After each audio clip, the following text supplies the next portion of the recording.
Men over 60, 5. Safe, intimacy-enhancing positions seniors should know. Let's go as slow as the moon tonight. I just want your breath next to mine. Robert's wife, Linda, dropped such an emotional and affectionate sentence when they applied the 5 emotional enhancing positions I shared. I've learned that at 60 and beyond, the body starts telling the truth we once tried to outrun.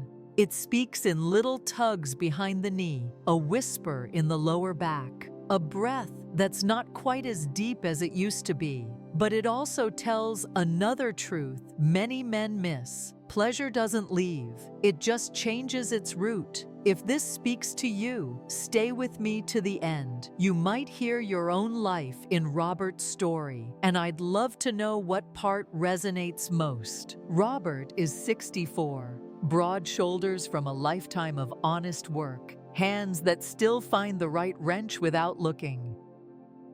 He came to see me with the same look men often bring when they've carried a private worry too long, a mix of pride and fear. On my exam table, he sat straight, as if posture alone could keep the years back. "My wife's name is Linda," he started, then paused, as if just saying her name asked for permission. "We've been married 41 years. Lately, it's like the lights are on, but the room's gone smaller. I get tired. My back complains. Sometimes I lose the rhythm. And when I see her eyes afterward, she won't say it, but I know she's wondering if this is just how it is now." "How long has it felt different?" I asked. 2, maybe 3 years, he said. "We stopped talking about it because it made us both sad." There it was, the closed door behind the bedroom door. Many men over 60 think the problem is just testosterone or blood flow. Sometimes it is.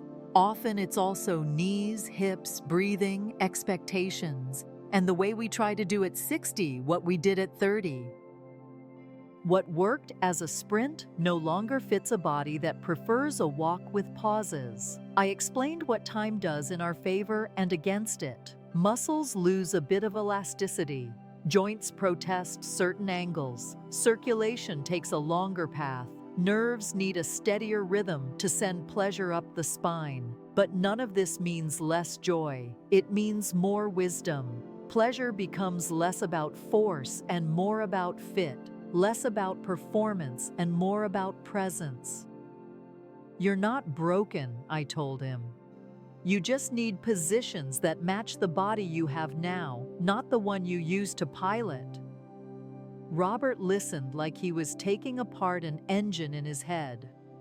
"Positions," he repeated, testing the word. "We haven't experimented much." "Maybe not experimenting," I said. "Maybe call it adjusting." He smiled. "Linda will like that word better." A week later, he returned with Linda. She wore a navy cardigan and the gentle confidence of a woman who has weathered storms without shouting at the wind. When she spoke, her voice carried the history of 1,000 dinners, quiet holidays, a house repaired more times than neighbors knew. "I miss us," she said simply. Not the old us exactly, though that was nice. "I miss feeling like we're on the same breath." Robert reached for her hand and didn't let go. "I don't want to hurt you," he admitted, "and sometimes I do. My hip locks. Or I'm too winded, and I pull away before I should." "It's not about should," Linda said, almost to herself. "It's about being there." We spent the next 40 minutes not learning tricks, but learning comfort. Comfort is underrated. It is the doorway to everything else. I sketched 5 positions on a notepad, simple drawings, arrows for support, dots where pillows might go. I emphasized that every position was an invitation, not an instruction, and that breath is as important as touch. "Before we get to the positions," I told them, "start with the room. Warmth matters more now. Cold muscles strain. Good light, not bright, but kind. Keep water nearby.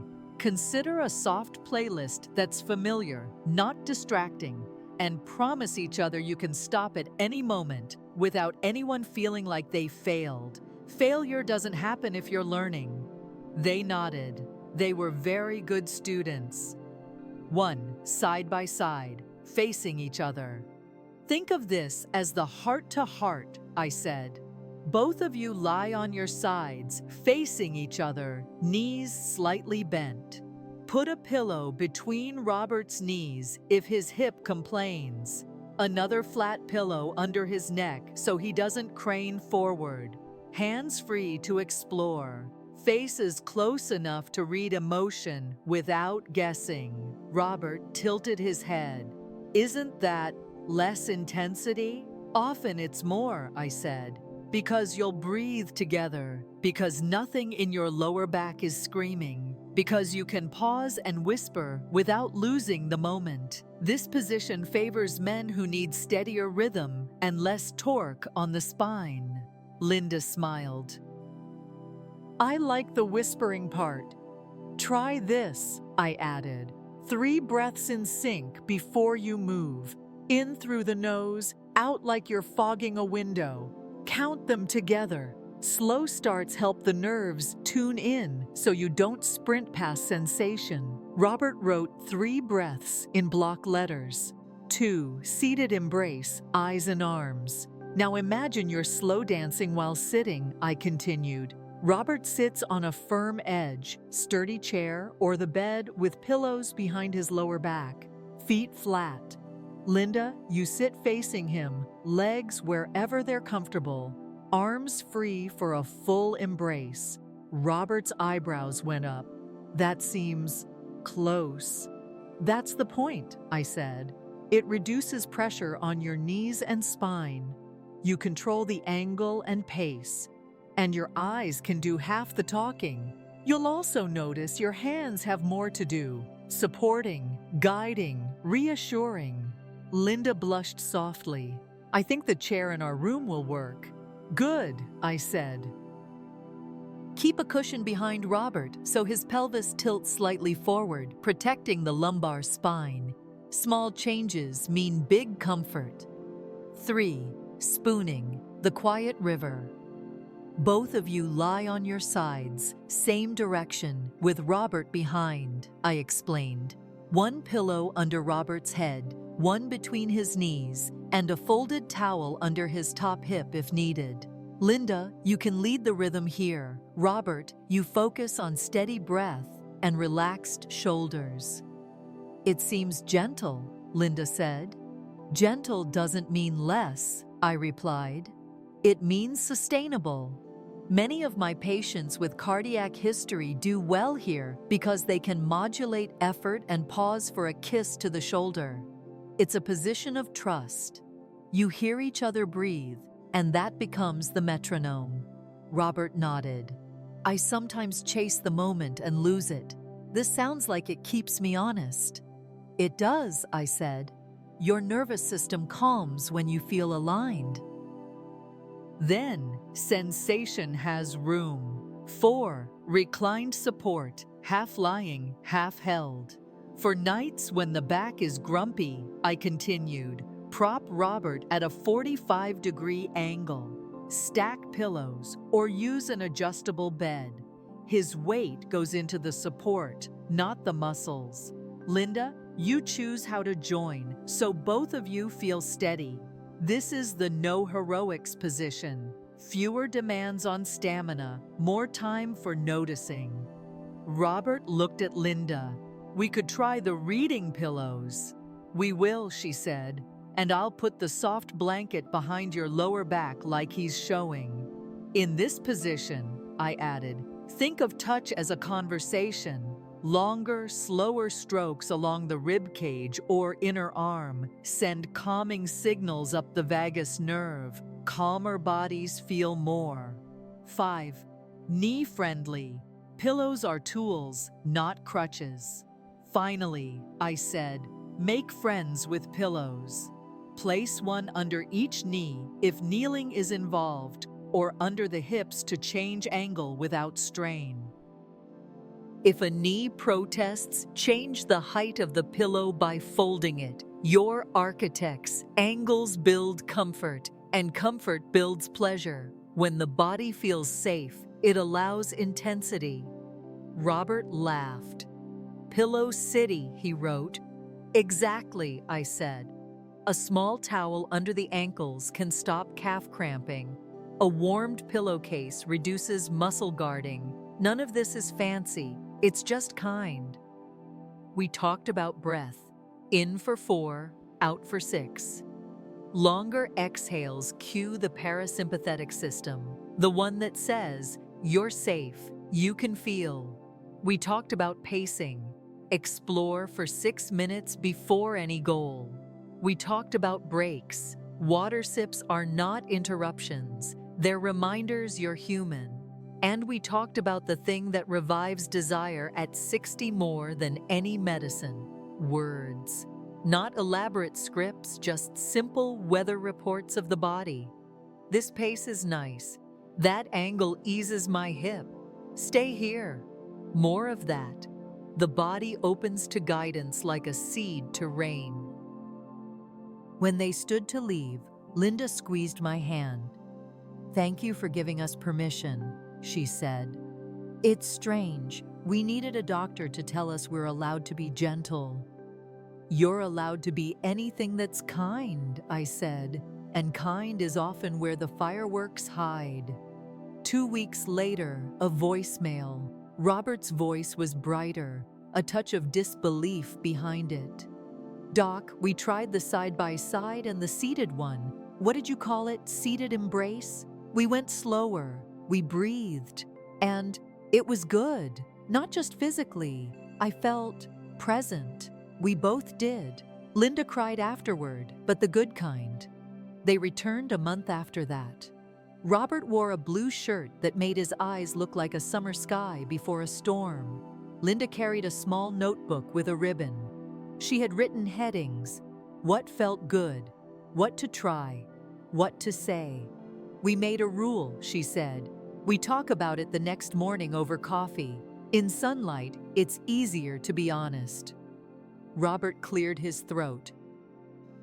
I still worry about disappointing you, he told her.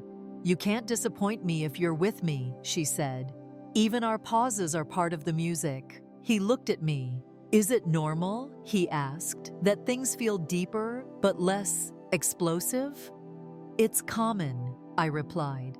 Aging can shift how the body climbs and where it peaks. Many men describe the peak as less like a rocket and more like a wave that keeps rolling. If you chase rockets, you miss the ocean. If you learn the ocean, the wave surprises you.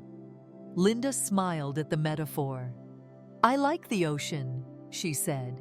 We reviewed their positions again, adding small refinements. For side by side, I suggested a thinner pillow under Robert's neck to prevent numbness in his arm. For seated embrace, I recommended a footstool so his hips didn't tilt back into strain. For spooning, we practiced micro-adjustments, an inch forward, an inch back, listening to Linda's comfort first. For reclined support, we added a warm compress to Robert's lower back 10 minutes before they began. For knee-friendly, I showed them how to build a pillow wedge to adjust angles in seconds. Intensity doesn't have to be loud to be true, I reminded them. You're building a room where everything in you is invited, including the part that gets tired. Robert took Linda's hand again. We've started laughing in bed, he said softly, surprised by his own admission. When a pillow falls, we laugh. When my hip clicks, we pause and make a joke. I didn't know laughter could be part of it. It's the best part, Linda said, because it means you're not afraid. One evening, some months later, I was closing my clinic when I saw an email from Robert with the subject line, "A small victory." He had written it at 6:12 a.m., the hour when honest words come easier. Doc, it began, we tried the reclined support last night. I put on that playlist you recommended, the one with more piano than lyrics. We started with the 3 breaths. I told Linda I was nervous. My back had been a little stiff from fixing the gutter. She said, "Then we go as slow as the moon." I don't know why that line undid me, but it did. We kept everything soft and slow. I focused on exhaling longer than I inhaled. I noticed when my shoulders crept up and let them fall. The pillows did their job. I didn't rush. And for the first time in a while, I didn't feel outside my own body. I felt in it. There was a moment, no fireworks, but I swear, I felt like we were standing in a warm river, the water up to our hearts. After, Linda put her hand on my chest and said, "This is what I missed. Your breath next to mine. I thought you should know. Thank you for helping us remember how to be married." I read his words twice, then a third time.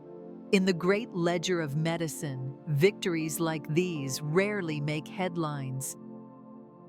But they change lives in ways no headline can. "Doc?" Robert asked on their next visit. "Should I think about testosterone?" "It can help if levels are low," I said, "but medication is a tool, not a replacement for presence. We'll test your levels. In the meantime, keep walking 20 minutes most days and add gentle hip mobility, figure 8s with the pelvis, slow knee-to-chest stretches. Hydrate. Limit heavy meals right before intimacy. Digestion steals blood flow. And if erections are inconsistent, a PDE5 inhibitor can sometimes help. But again, tools serve the moment. They don't define it." Linda nodded. "We're discovering the moment doesn't mind if it looks different now," she said.